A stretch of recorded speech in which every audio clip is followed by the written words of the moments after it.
नमस्कार साथियों, आप सभी का बहुत बहुत स्वागत है। इस लेक्चर में हम आपसे बात करेंगे क्लास 12th केमिस्ट्री के चैप्टर नंबर 1 विलियन की। यूपी बोर्ड की केमिस्ट्री की हम चर्चाएं करेंगे।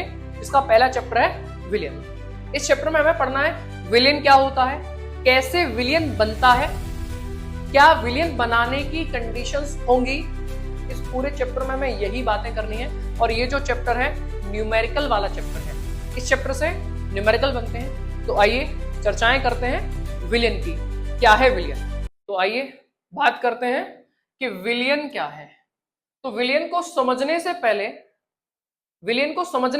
विलियन की हम कंडीशन जान लेते हैं कि जब भी हम विलियन के बारे में बात करेंगे कि क्या होता है विलियन, उससे पहले उसकी कंडीशन हमें पता होनी चाहिए। अगर मैं कोई विलियन बनाना चाह रहा हूं, अगर हम कोई विलियन बनाना चाह रहे हैं तो उसके लिए सबसे पहली जो कंडीशन है वो ये है कि हमारे पास कम से कम दो सबस्टेंस होने चाहिए, दो पदार्थ होने चाहिए। मान लीजिए हमारे पास ये दो सबस्टेंस हैं और ये दो पदार्थ हैं। इसको मान लो ये है ए और ये है आपका बी। अब इन दोनों पदार्थों को हमने मिला दिया, अब मिलाने के बाद क्या बनेगा? विलियन नहीं, मिलाने के बाद बनेगा मिश्रण। तो विलियन बनाने की पहली कंडीशन और पहली शर्त यह है कि हमारे पास कम से कम दो पदार्थ होंगे। अब मेरे पास ये दो पदार्थ हैं, दोनों को मैंने मिला दिया। अब मिलाने के बाद क्या उत्पन्न होगा और क्या बनेगा? मिश्रण बनेगा। क्या मिश्रण को ही विलियन कहते हैं? नहीं। और मिश्रण तो दो टाइप के होते हैं ना, कौन से? एक तो समांगी मिश्रण और दूसरा होता है विषमांगी मिश्रण। भाई हमारे पास दो पदार्थ थे, दोनों को मैंने मिला दिया, मिलाने के बाद ये क्या बन गया? मिश्रण बन गया। अब ये मिश्रण तो भाई कुछ भी हो सकता है ना, ये समांगी भी हो सकता है, विषमांगी भी हो सकता है। तो समांगी मिश्रण क्या है, विषमांगी मिश्रण क्या है? मान लीजिए कि आपने जो पहला पदार्थ लिया है, इसको मान लो ये आपने क्या लिया है, ये आपने चीनी ली है। और दूसरा जो आपने पदार्थ लिया है, मान लो ये आपने जल लिया है। जल और चीनी दोनों को मिला दो, दोनों का मिश्रण बना दो, अच्छे से मिक्स कर लो। अब मिक्स करने के बाद एक सैंपल आप ऊपर से निकालो, एक सैंपल बीच में से निकालो और एक सैंपल बिल्कुल नीचे से निकालो। मैंने चीनी और जल को दोनों को अच्छे से मिला दिया। मिलाने के बाद मैंने उसके 3 सैंपल निकाले, एक ऊपर से निकाला है, एक बीच में से और एक नीचे से निकाला है। अब आपसे पूछा जाए कि इन तीनों सैंपल में क्या अंतर है, क्या अंतर होगा इन तीनों सैंपल में? और तो उत्तर होगा आपका कि कोई अंतर नहीं है, कोई डिफरेंस नहीं है। जैसा ये सैंपल होगा वैसा ही ये सैंपल होगा, वैसा ही ये सैंपल होगा। इसका मतलब ये है कि ये जो चीनी है ना, इसके जो कण हैं, इसके जो पार्टिकल हैं, वो हर जगह। अरे अब तीनों सैंपल को आप कलर से देखिए, कलर एक जैसा होगा, टेस्ट करके देखिए, तो टेस्ट भी कैसा होगा? एक जैसा होगा। क्यों होगा? क्योंकि चीनी के जो कण होंगे ना, इस मिश्रण के अंदर हर जगह कैसे होंगे? समान होंगे।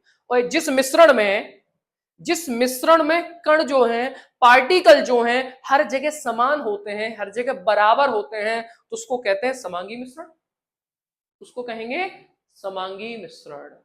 मान लीजिए मैंने पहला जो पदार्थ है वो मैंने ले लिया मिट्टी। ओहो, मिट्टी ले ली हमने।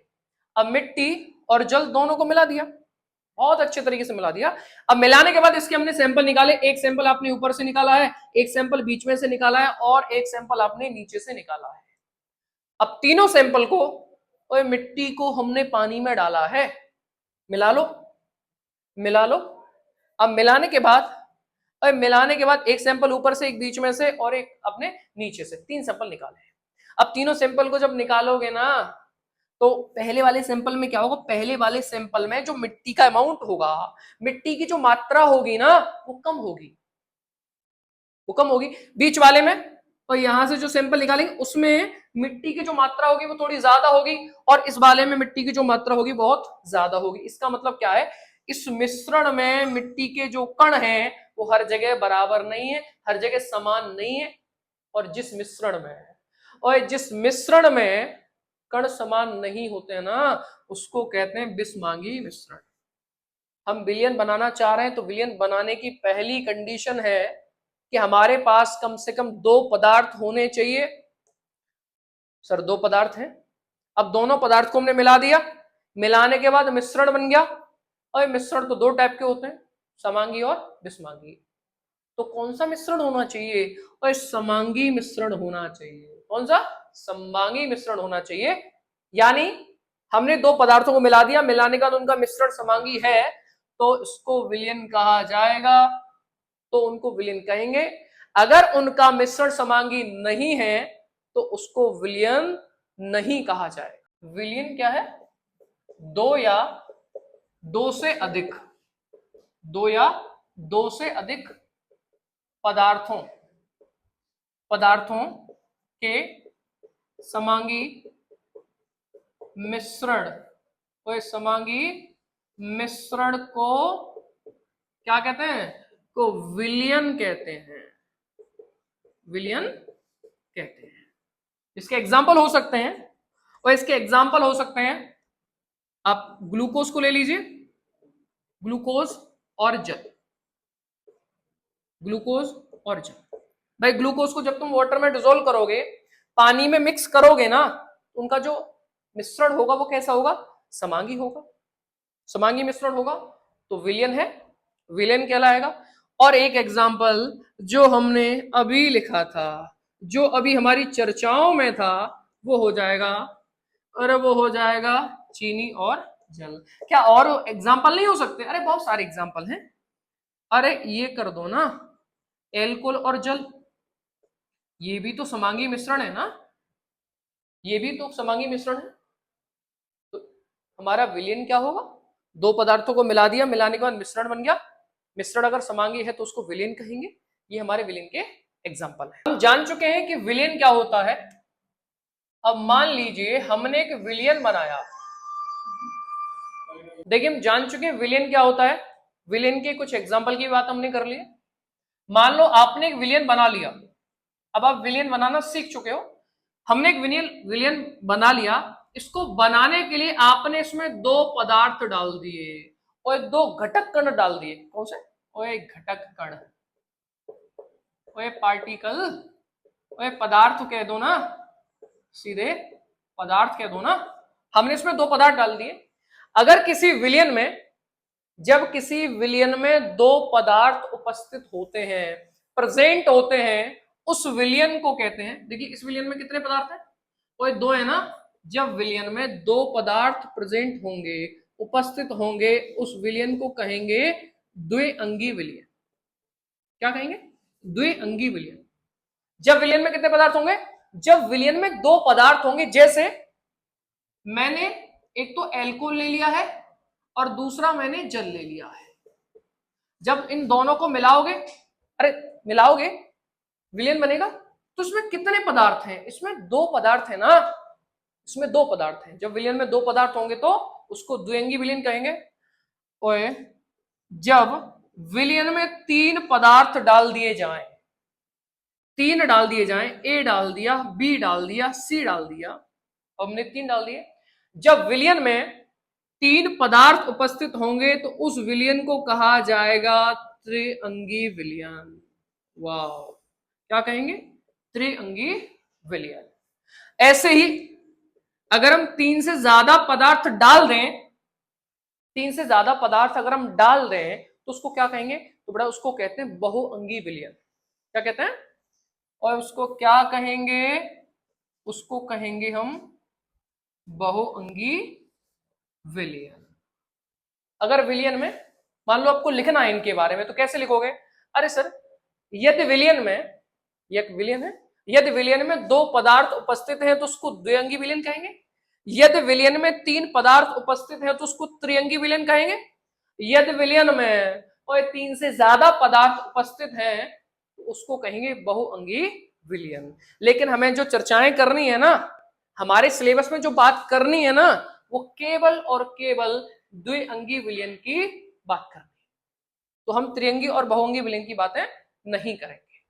देखिए जो विलयन बनता है, विलयन बनता है विलेय, विलेय प्लस विलायक से, विलेय और विलायक से। तो देखिए विलेय क्या होता है, विलेय क्या होगा, जो पदार्थ कम मात्रा में होता है, जो कम मात्रा में होगा वो विलेय होगा, और जो आपका अधिक मात्रा में होगा, तो इसको ऐसे भी लिख देते हैं, इसको ऐसे भी लिख देते हैं, जो अधिक मात्रा में होगा उसको विलायक। सर हमको विलेय और विलायक को लिखना है, लिखना चाहते हैं, कैसे लिखेंगे भाई, हम विलयन बना रहे हैं, उस विलयन को बनाने के लिए एक पदार्थ को मैंने डाला और इस पदार्थ के अंदर डाला, ए पदार्थ को मैं घोल रहा हूं, ए पदार्थ को मैं घोल रहा हूं बी पदार्थ में, तो यानी जिस पदार्थ को घोला जाएगा और कम मात्रा में उपस्थित होगा उसको तो कहा जाएगा विलेय। जो पदार्थ कम मात्रा में होता है और जिसको घोला जाता है उसको विलेय कहते हैं, और जो पदार्थ अधिक मात्रा में होता है और जिसमें विलेय को घोला जाएगा, जिसमें विलेय को घोला जाएगा उसको कहेंगे हम विलायक। और इन्हीं बातों को हम दूसरे तरीके से भी समझ सकते हैं, कैसे, मान लीजिए ये आप हैं, ये आप में से कोई है, ठीक है, और आपकी प्रॉपर्टी ये है कि आप ना पढ़ने में जीनियस हो, कैसे हो, ओए जीनियस हो, और आप ना, आपकी एक और खूबी है कि आप गाली नहीं देते हो, गाली नहीं देते हो, ठीक। और ये मान लीजिए ये आपका कोई फ्रेंड है, ये आपकी गली का कोई मित्र है, ठीक है, इसको कोई भी नाम दे दो, ये कोई भी नाम दे दो, ये मान लो तुम्हारे गुड्डू चाचा का लड़का है, ठीक है, ये उनका लड़का है। अब इसकी प्रॉपर्टी ये ना पढ़ने में बिल्कुल निल है और गाली भी देता है, क्या करता है, और एक गाली भी देता है, ठीक है।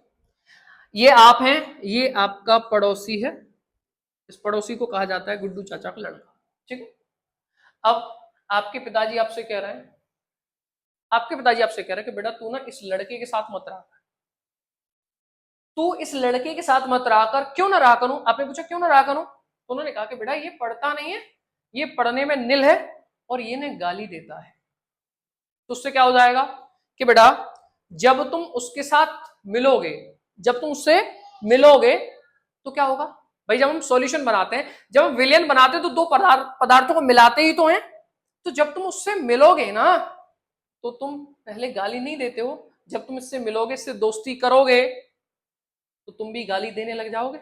तुम पढ़ने में जीनियस हो, आप पढ़ने में जीनियस हो, आप पढ़ने में कैसे हो जाओगे, निल हो जाओगे, कैसे हो जाओगे, निल हो जाओगे। मान लो इन दोनों की दोस्ती हो भी जाए, इन दोनों की दोस्ती हो भी जाए, तो बड़ा ये लड़का पहले गाली नहीं देता था, अब गाली दे रहा है, पहले पढ़ने में अच्छा था अब बेकार हो गया, अब ये लड़का पहले भी गाली दे रहा था, देता था, अब भी देता है, तो इसका मतलब क्या है, इसका मतलब यह है कि जब इन दोनों की मित्रता हुई तो इसने अपनी प्रॉपर्टी, इसने अपने गुण खो दिए और इसने अपने गुण नहीं खोए।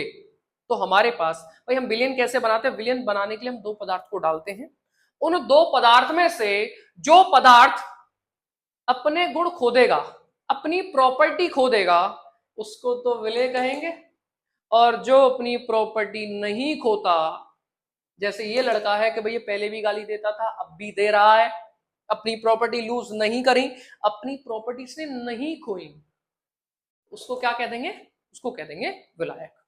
तो विलय विलायक क्या है भाई, जो कम मात्रा में होगा और जिसको घोला जाएगा वो विलय है, जो ज्यादा मात्रा में होगा और जिसमें घोला जाएगा वो आपका विलायक है।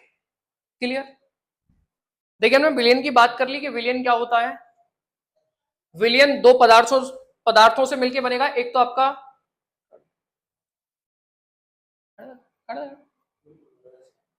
विलयन की बात कर ली, विलयन क्या है? हमने विलयन कैसे बनता है इसकी भी चर्चाएं कर ली कि जो विलयन बनता है वो दो पदार्थों से मिलकर बनेगा, एक विलेय और दूसरा विलायक। विलेय क्या होगा? जिसको हम घोलेंगे वो विलेय है, जिसमें घोला जाएगा वो आपका विलायक है। अब बात करते हैं विलयन की सांद्रता। तो विलयन की सांद्रता क्या होगी? अरे जो विलयन बनेगा ना, और विलयन कैसे बनेगा? हम विलायक में क्या डालेंगे? और विलायक में हम विलेय को डालेंगे, जिसको इंग्लिश में बोला जाता है सोल्यूट, और जिसको इसको बोला जाएगा सॉल्वेंट। तो विलायक में निश्चित आयतन, विलायक में मान लो कि तुम्हारे पास क्या है, 1 लीटर आपका सॉल्वेंट है, 1 लीटर आपका सॉल्वेंट है, तो निश्चित हो गया ना, 1 लीटर, 2 लीटर, 1 किलो, 2 किलो, तो ये क्या हो गया? निश्चित हो गया। तो निश्चित विलायक में जितना भी विलेय होगा, कि हमारा विलेय 10 ग्राम है, 20 ग्राम है, या विलेय के मोल है, मोल भी आपको मैं निकालना सिखाऊंगा कि मोल कैसे निकाले जाते हैं।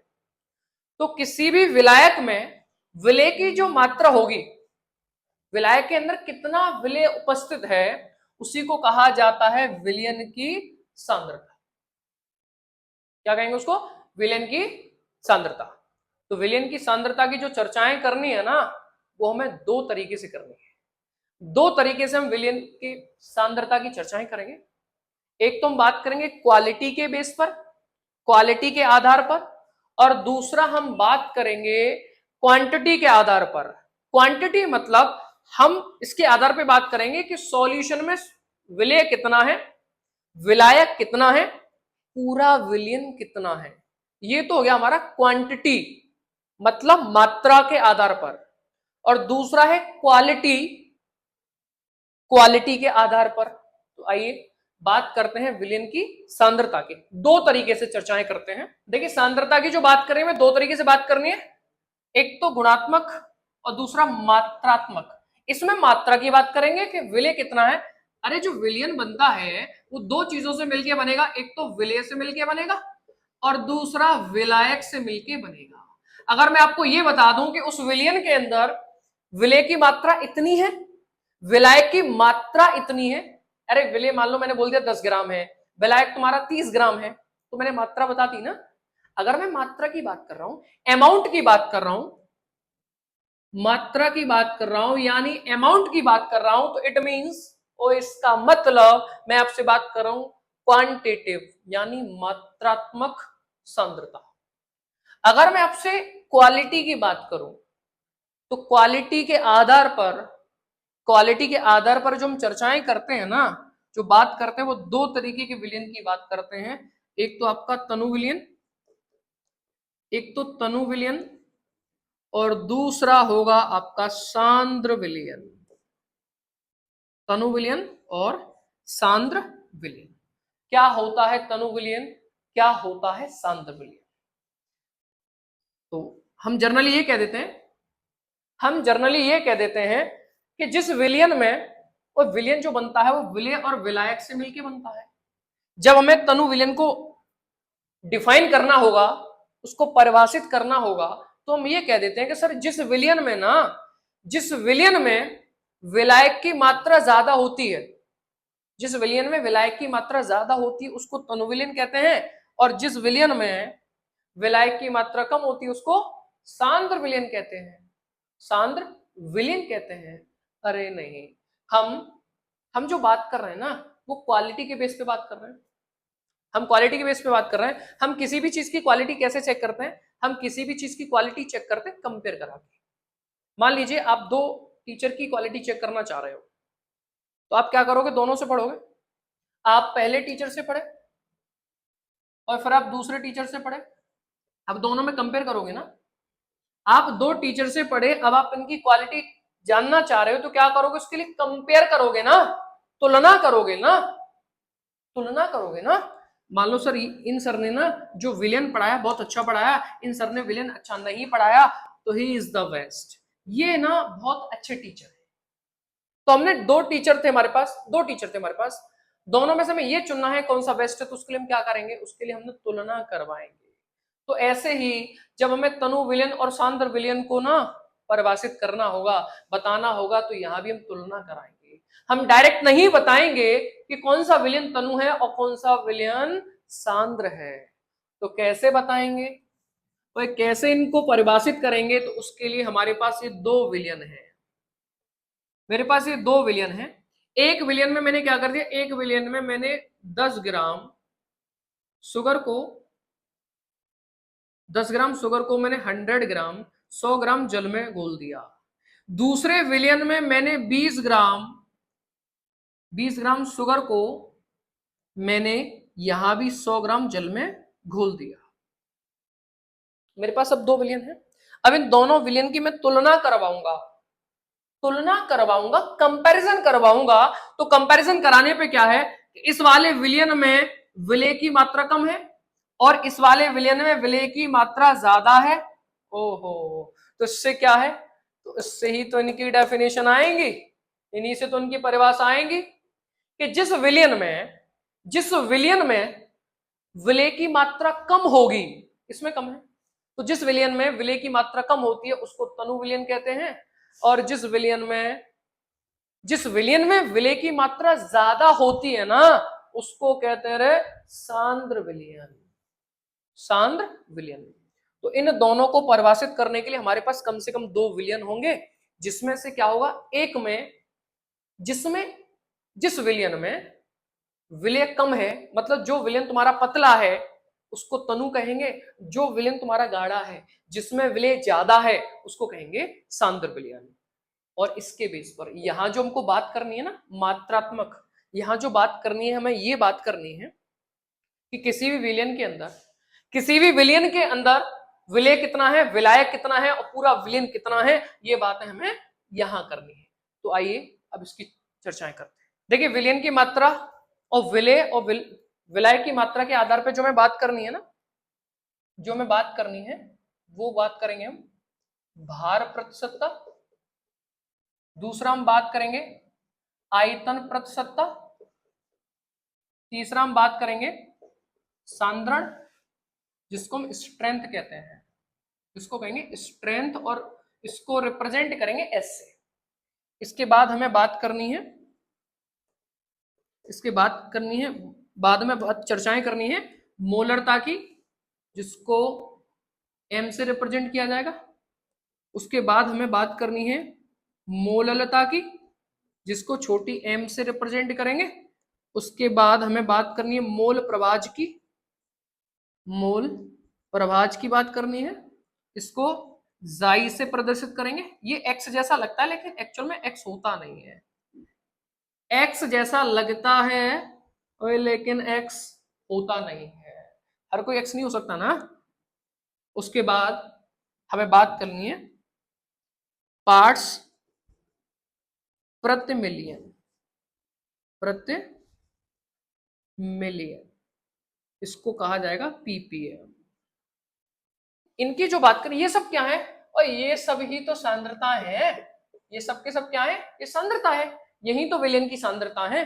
क्यों, अरे ये सब के सब क्या बताएंगे, ये सब के सब हमें बताएंगे विलय कितना है, विलायक कितना है, पूरा विलयन कितना है, ये सब बताएंगे। तो वन बाई वन इनकी चर्चाएं करते हैं। आइए बात करते हैं। सबसे पहले हम बात करते हैं भार प्रतिशतता। देखिए, आगे इस चैप्टर को पढ़ने के लिए ना, इस भार प्रतिशतता का बहुत बड़ा रोल है। इस चैप्टर को पढ़ने के लिए ये वैसे सबके सब इंपॉर्टेंट है, सबका अपना अपना रोल है। तो पहले हम बात करते हैं भार प्रतिशतता की। देखिए, भार प्रतिशतता क्या है, रटने की आवश्यकता नहीं है, देखिए आपने हेडिंग से ही समझ सकते हैं। भार ग्राम में, प्रतिशतता मतलब 100, मतलब पूरा विलयन हमारा 100 ग्राम है, 100 ग्राम में जितना भी विलय होगा उसी को भार प्रतिशतता कहेंगे। जब देखिए हमें इसके क्वेश्चंस करने हो तो कैसे करेंगे, उसके लिए ध्यान रखिए। भाई, हमने एक विलयन बनाया और इस विलयन में कितने पदार्थ, दो, क्योंकि मैंने कहा है ना हम ऐसे विलयन की बात करेंगे जिसमें दो ही पदार्थ होंगे, ठीक है। तो हमने विलयन बनाया, विलयन में दो पदार्थ है ए और बी। मान लो ए है तुम्हारा x ग्राम और बी है तुम्हारा y ग्राम।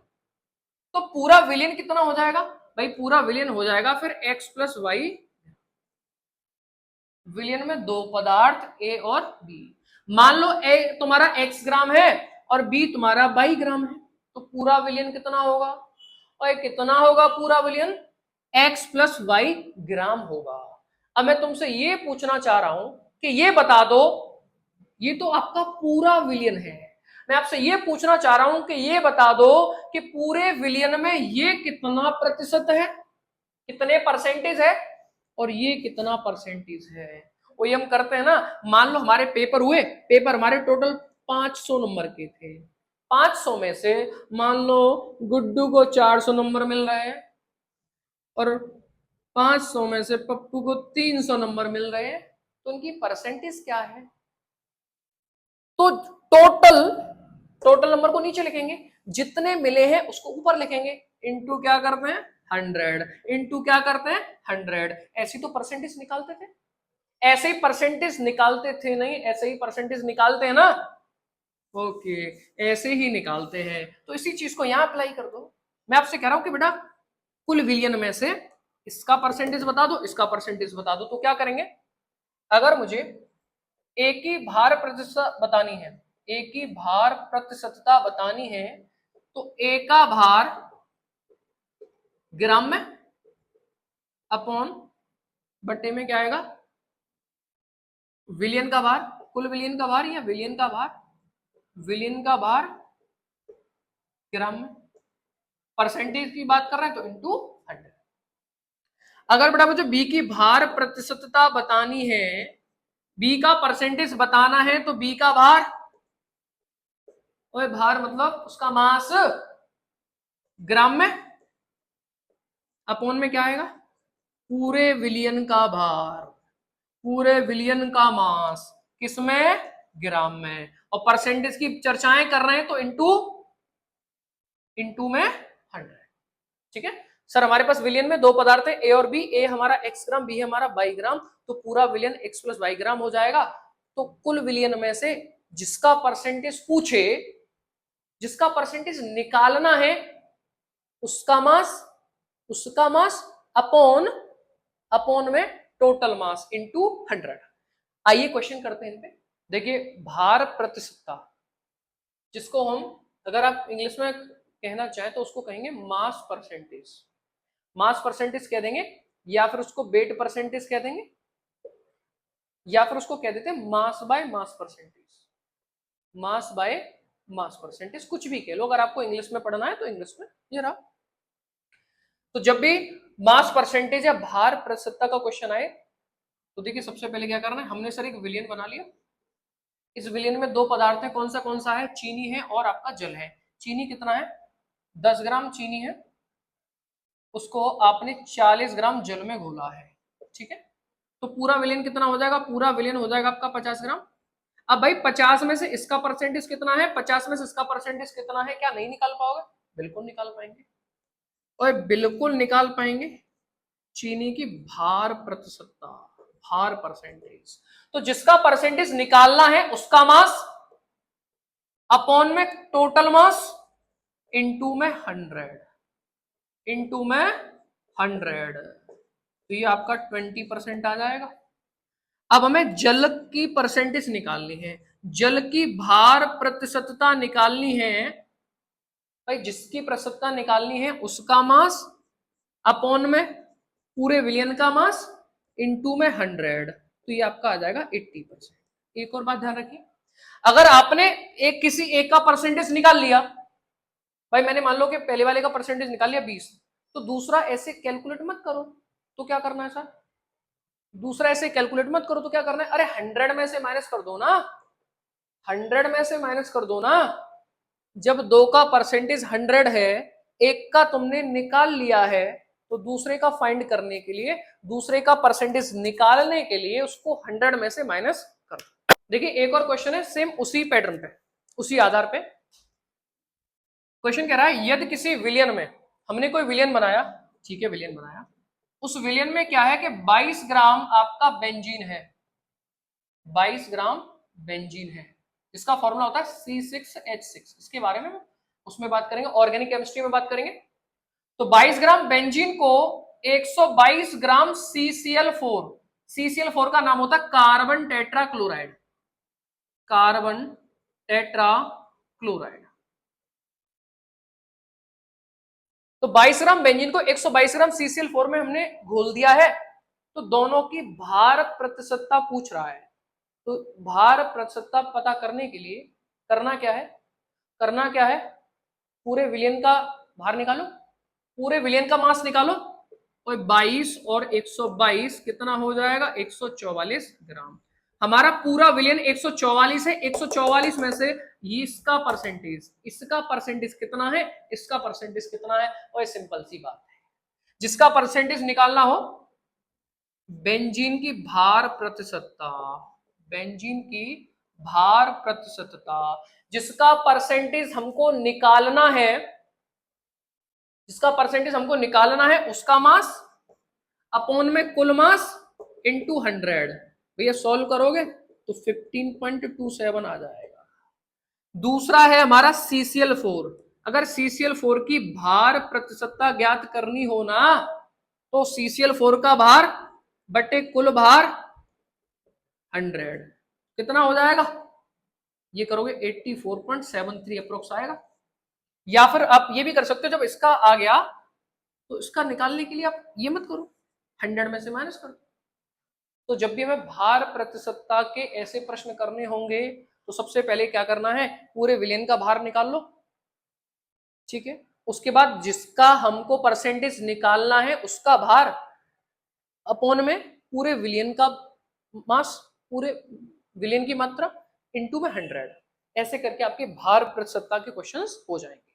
इसके एक दो एग्जांपल और देखिए, और किस तरीके से हमसे पूछ सकता है। देखिए ऐसे एग्जांपल आ जाए तो इन एग्जांपल का मतलब क्या होगा। जैसे मैंने पहला एग्जांपल है 20% वेट बाय वेट, 20% भार बाय भार, मैं इसको ऐसे भी लिख सकता हूं, भार बाय, ठीक है, मैंने आपको बताया था अभी। तो 20% weight by weight, small w, देखो small w upon capital W है, छोटा w बटे अपॉन में आएगा बड़ा W। ग्लूकोज के जलीय विलयन, तो इसका मतलब क्या है, ग्लूकोज के जलीय विलयन, देखो इसका मतलब है कि आपने जो विलयन बनाया है वो किसका बनाया है, वो जल का और ग्लूकोज का बनाया है।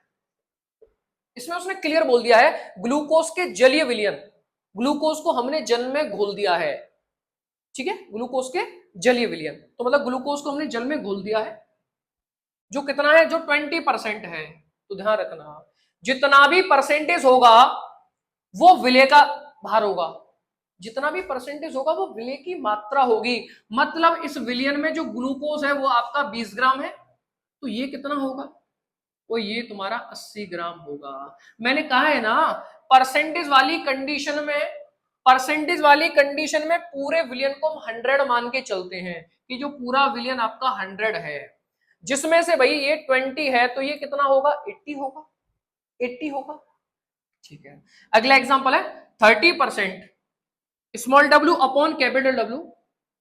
अब मैं आपसे कह रहा हूं शर्करा के विलयन, मैं जलीय नहीं लिख रहा, मैंने क्या लिख दिया, शर्करा विलयन लिख दिया मैंने, ठीक है। सर पहले क्वेश्चन में क्या था, पहले क्वेश्चन में उसने क्लियर बता दिया ग्लूकोज के जलीय विलयन, यानी हमारा जो विलयन था, पहले जो विलयन था उसमें क्या था, ग्लूकोज और जल था। इसमें उसने केवल बोला है शर्करा विलयन, शर्करा मतलब शुगर मतलब चीनी का विलयन है, लेकिन इसमें यह बताया नहीं है कि हमने किसमें घोला है, चीनी का जो विलयन है वो किसके साथ में है। तो ध्यान रखिए, या तो विलयन में क्लियर बता दे कि पदार्थ क्या है, किसमें घोला है, या तो क्लियर बता दे जैसे इसने बताया है। अगर पदार्थ को नहीं बताया गया है तो हम मान कर चलते हैं कि वो जो विलयन है वो जल में है, जल में है। तो यानी ये जो विलयन है वो आपका शर्करा, और शर्करा यानी चीनी और जल का विलयन है। तो शर्करा उसमें कितना है, जितना ये परसेंटेज दे रखा होता है ना, और जितना भी ये परसेंटेज दे रखा होता है वो आपका विलय होता है। तो यानी आपकी जो चीनी है वो 30 ग्राम है, तो जल कितना होगा, ये आपका 70 ग्राम होगा। अगर ये बात आपको समझ आ गई है तो आप एक एग्जाम्पल कर सकते हैं। मैंने लिख दिया 45% small w upon capital W। अब मैं आपसे लिख रहा हूं, यहां मैं लिख दे रहा हूं आपका ये आपका NaCl विलयन, NaCl विलयन। ठीक है, तो आप बताइए इसमें कि एक सबसे पहले तो ये पता करेंगे कि आपका जो विलयन है वो किस किस का है। तो भाई NaCl विलयन बताया नहीं किसमें घोला है, जब बताया नहीं तो क्या मान के चलते हैं, जल मान के चलते हैं, हमने जल में घोला है, यानी NaCl मतलब नमक और जल का मिश्रण है, का विलयन है। तो जिसमें से आपका NaCl कितना होगा, जल कितना होगा, ये आप बताइए। देखिए इस लेक्चर में हम आपसे यहीं तक बातें करेंगे, बाकी के जो टर्म है, बाकी के जो बचे हुए टर्म है उनकी चर्चा हम आपसे अगले लेक्चर में करेंगे। अगले लेक्चर में हम, हमारा क्या बच रहा है, एक तो आयतन प्रसन्नता, सांद्रण, मोलरता, मोललता, और आपका मोल प्रभाज, और आपका पार्ट्स प्रति मिलियन, ये आपके बच रहे हैं। इनकी चर्चा हम आपसे अगले लेक्चर में करेंगे। और मैं आपसे इस तरीके से बातें करूंगा कि आपके बोर्ड में जिस तरीके के क्वेश्चन आपसे पूछे जाएंगे, जितने प्रश्न आपके बन सकते हैं, उन सारे प्रश्न की चर्चाएं आपसे लेक्चर में की जाएंगी। तो सब कुछ आपको कराया जाएगा। आप नोट्स भी बना सकते हैं, क्योंकि मैं डेफिनेशन पीछे लिख दूंगा और मैं बोल भी दूंगा। धन्यवाद।